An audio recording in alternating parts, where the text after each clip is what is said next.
Back in 2011, when AIFMD was first rolled out, alternative investments were exclusively for professional investors. Fast forward a decade or so, and the picture totally changed. Today, we talk about the marketing of alternative investment funds to retail investors in Europe. If you are in the industry, over the recent past, you might have heard increasingly more often terms like democratization or even retailization of private markets. Some relatively new jargon is also gaining momentum these days, like the evergreen funds. This is due to a broader shift in appetite of retail investors that has been taking place over the course of the past couple of years now. Retail investors have been looking at alternative investment strategies with increasingly more interest. But back in the day, when AIFMD was rolled out for the first time, alternative investments and alternative investment funds were conceived exclusively with professional investors in mind. And as a testament to that, AIFMD dedicates a small chapter, Chapter 8, to marketing AIFs to retail investors. This chapter is made by only one article, Article 43 AIFMD. The first thing to note here is that if the perimeter of the regulation at European level is very small, like in this case we have one only article, marketing AIFs to retail investors in Europe will be mostly governed at national level. Even though over time other pieces have been added to Chapter 8 AIFMD, like Article 43A on the local facilities introduced with the Cross-Border Distribution Directive, it is still fair to say that marketing AIFs to retail investors in Europe remains very much of a local affair, governed by national laws and where marketing authorization processes are carried out directly with the national competent authorities of the target member states. And if you're following this channel and you're familiar with the topics we discuss, marketing AIFs to retail investors in Europe looks a lot more like the national private placement regimes under AIFMD or MPPRs if you like, rather than a true European marketing passport. Article 43 AIFMD contains high-level provision mainly directed to the member states on the marketing of AIFs to retail investors. Let's look at those more closely. We have discretionary and non-discrimination provisions under Article 43 AIFMD. Member states have discretion to allow marketing of AIFs to retail investors within their territories. And they also have similar discretion to decide whether to impose stricter requirements on the AIFs marketed to retail investors compared to the ones only marketed to professional investors. Member states shall also non-discriminate AIFs marketed to retail investors based on their domicile of establishment. That means whether they are European or non-European AIFs, as well as whether they are marketed on a cross-border or national basis. Once and where a member state has permitted marketing of AIFs to retail investors within its territories, in principle, all AIFs that are capable to be offered to retail investors and that fall in the category of AIFs that are permitted such marketing in that state should be free to apply to obtain a marketing authorization. Member states are also not allowed to impose stricter requirements on the AIFs marketed to retail investors on a cross-border basis compared to the ones marketed on a national basis. That means national AIFs marketed locally in their member states. Once a member state has allowed on its territory marketing of certain types of AIFs to retail investors, it is required to notify ESMA accordingly and specify what type of AIFs can be marketed to retail investors, as well as additional requirement imposed on these AIFs for them to be able to obtain a marketing authorization for offer to retail investors. So you may ask now, how many member states in Europe allow the marketing of AIFs to retail investors within their territories? The answer comes in a report by ESMA that covers also the broader marketing requirements under the regulation on cross-border distribution of funds. As of 2021, according to this report from ESMA, 25 member states allowed the marketing of AIFs to retail investors within their territories. All these member states impose additional requirements under their national legislation to the AIFs that intend to obtain marketing authorization within their territories.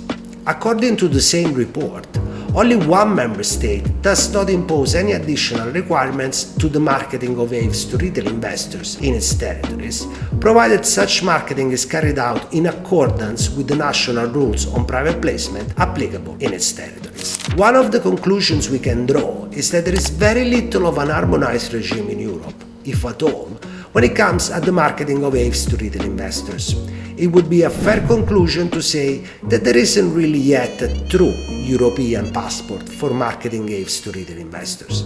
Like MPPRs, AIFMs will have to apply for a marketing authorization directly with the national competent authorities of each individual member state. The main consequence of this decentralized approach is that each member state is at liberty to impose its own requirements when it comes to authorizing AIFs for marketing to retail investors. Some member states, for instance, apply minimum investment threshold when allowing retail investors into these AIFs. Some other member states, instead, have also some specific investor categories of quasi-professional investors. These categories share some trait of the retail and some of the professional investors, and they are called semi-professional or qualified investors. These categories are not yet reflected in European regulation, where we still have a more traditional, clear-cut distinction between professional and retail investors. Over time, regulation has expanded its scope with the introduction of an additional set of harmonized requirements applicable to the marketing of AIFs to retail investors across Europe. And if you follow this channel, you've heard already about the Cross-Border Distribution Directive. This is the directive which introduced the notion of pre-marketing and also a new article under Chapter 8 AIFMD on the marketing of AIFs to retail investors and the facilities to offer to retail investors. When AIFs are marketed to retail investors in Europe now,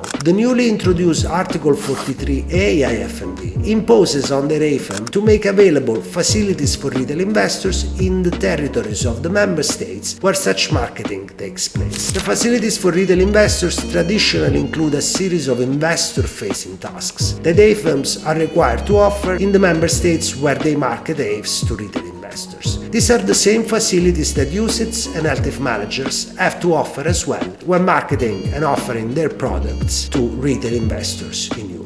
The role of the facilities is to process investor subscriptions, redemptions, and other payments, provide investors with information on how this request for payment can be made and how proceeds will be paid to them, support investors in the exercise of their rights vis-à-vis the fund, and make fund documents available to investors. Ultimately, facilities also act as a liaison with local authorities in the host member states where the AIFs are marketed to retail investors. In a move towards cost efficiency, facilities under the new regime can be offered also electronically, enabling technology-driven service delivery in this space. This shift is particularly significant for the AIFs marketed to retail investors on a pan-European and cross-border basis, allowing for significant savings compared to the old model where a local third party, likely a credit institution, was to be appointed to offer the facilities. This shift reflects also in part the evolution in the distribution models across Europe,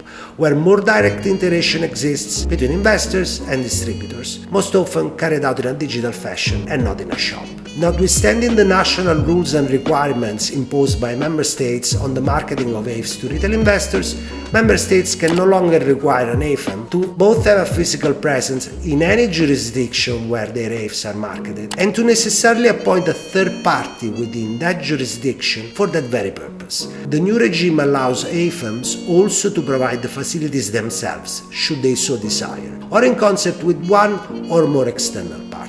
A fun fact about Article 43A AIFMD. It is because of this article that LTIFs will have to continue to provide facilities to retail investors, even though the requirement under the LTIF regulation to offer facilities was abolished in the second iteration of the regulation. And if you made it up to this part of the video, I wanted to thank you and I wanted to invite you to hit like to the video and subscribe to the channel. There is much more to come on European distribution. As always, thank you for watching and stay tuned.